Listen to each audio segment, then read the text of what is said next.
Line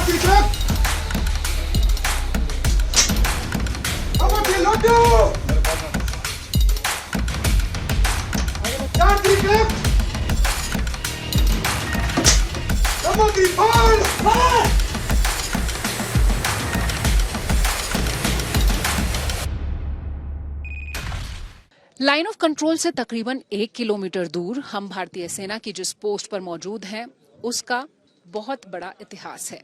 वो ये कि 1971 की लड़ाई में इस पोस्ट से पाकिस्तान को करारी शिकस्त दी गई थी और यहाँ से जो बहुत सारा इलाका आपको दिखाई दे रहा है वो पहले पाकिस्तान का हुआ करता था।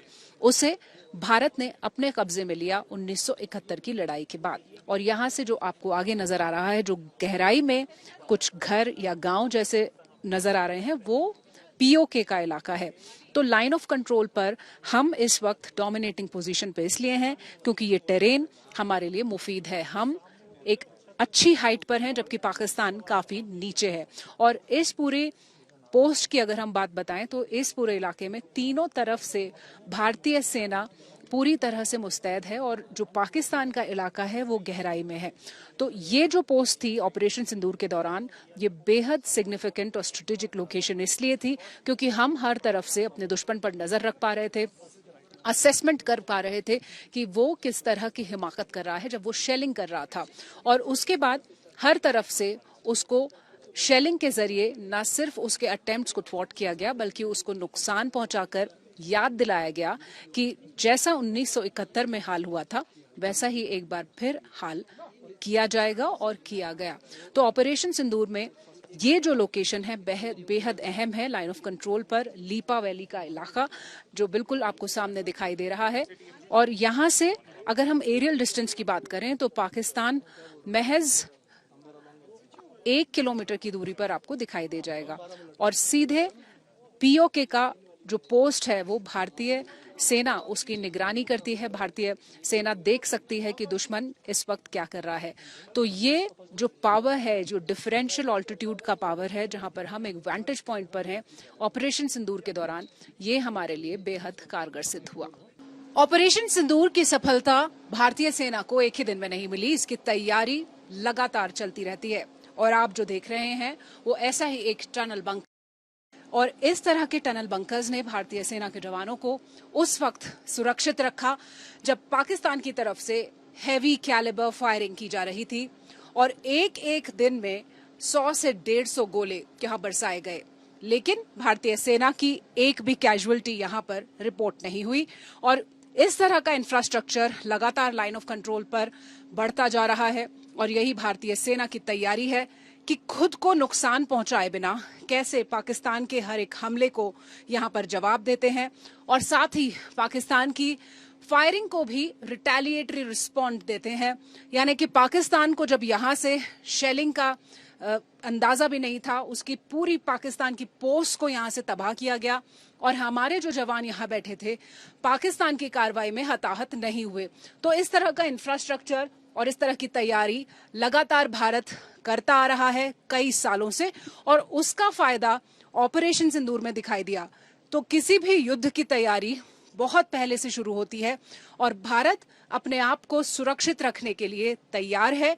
और पाकिस्तान को एक बार फिर ये चेतावनी दी गई ऑपरेशन सिंदूर के जरिए कि अगर आंख उठाओगे तो पूरी तरह से तबाह हो जाओगे। भारतीय सेना ने पाकिस्तान की तरफ से आने वाले हर एक गोलाबारी के बहुत करारा जवाब दिया और इस तरह के जो आर्टिलरी पोजीशंस हैं भारतीय सेना की लाइन ऑफ कंट्रोल पर, उन्होंने ऑपरेशन सिंदूर के दौरान जब शुरुआत में पहलगाम हमले के बाद जब स्मॉल आर्म्स फायरिंग किए जा रहे थे उसको तो रिस्पांस दिया ही, लेकिन जब ऑपरेशन सिंदूर के बाद हैवी शेलिंग की गई हैवी कैलिबर गन से न सिर्फ हमारी आर्मी पोजीशंस पर हमारे सिविलियन इलाकों में, उसके बाद भारतीय सेना ने इन आर्टिलरी गन्स के जरिए एक बहुत बड़ा मिशन यहां पर लिया और हमारी तरफ कैजुअल्टीज रिपोर्ट नहीं की गई, ये बहुत ही खास बात है। तो खुद को सुरक्षित रखते हुए किस तरह से सैकड़ों शेल्स खास तौर पर पिन पॉइंट एक्यूरेसी के साथ भारतीय सेना ने बरसाए पाकिस्तान की तरफ, उसका आपको एक मिसाल ये मिल सकती है कि किस तरह से हैवी कैजुअलिटीज इन्फ्लिक्ट हुई हैं पाकिस्तान की तरफ लाइन ऑफ कंट्रोल पर।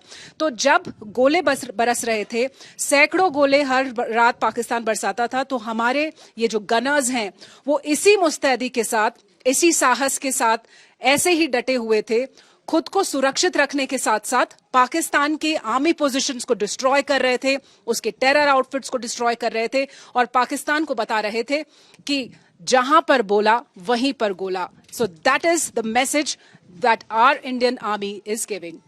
ऑपरेशन सिंदूर के लगभग 2 हफ्ते बाद हम यहां आ पहुंचे हैं, जो उरी सेक्टर का नौगाम इलाका है। ये वही आर्मी लोकेशंस हैं जहां पर ऑपरेशन सिंदूर की प्लानिंग भी हुई और एग्जीक्यूशन भी।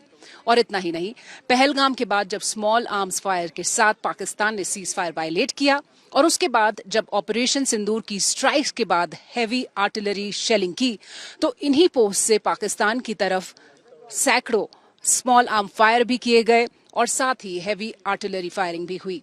और यही वो इलाके हैं जहां हर दिन पाकिस्तान 100 से 150 शेल्स बरसाता था, लेकिन भारतीय सेना लगातार न सिर्फ उसे जवाब देती रही बल्कि उसके पोजीशंस को कमजोर करती रही और पाकिस्तान को भारी नुकसान उठाना पड़ा। ऑपरेशन सिंदूर के दौरान हमने देखा कि पाकिस्तान की तरफ से सैकड़ों ड्रोन्स भारत की तरफ टारगेट किए गए, लेकिन भारतीय सेना के एयर डिफेंस गन ने उनको पूरी तरह से थ्वॉट किया, उन्हें नीचे गिरा दिया।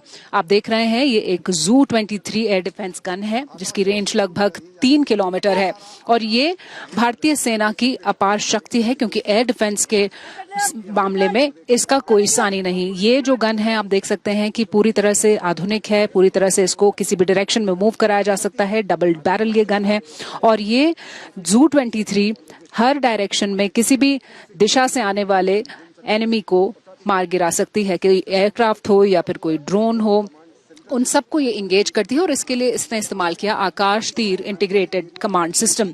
सो जू 23 उन सभी एयर डिफेंस गन्स में से एक कारगर गन साबित हुई, जिसने ऑपरेशन सिंदूर के दौरान पाकिस्तान की तरफ से आने वाले तमाम ड्रोन्स को न्यूट्रलाइज किया। और इस इलाके में ऑपरेशन सिंदूर के दौरान बताया जा रहा है कि 7 और 9 मई के दरमियान 4 ड्रोन्स को इफेक्टिवली इस गन ने मार गिराया। कैमरा पर्सन आलोक कुमार दास के साथ शिवानी शर्मा, आज तक के लिए लाइन ऑफ कंट्रोल से। गर्मियों की छुट्टी होने वाली थी, मेरे पापा आने वाले थे, तो हम लोग सभी खुश थे। तो मैं बेड पे चढ़ के डांस कर रहा था, लेकिन वो पहले ही आ गए। फ्रीज। तो मैं उस समय तो कंटिन्यू नहीं कर सकता था, तो फ्रीज फ्रेम टाइप का हो कसम पैदा कर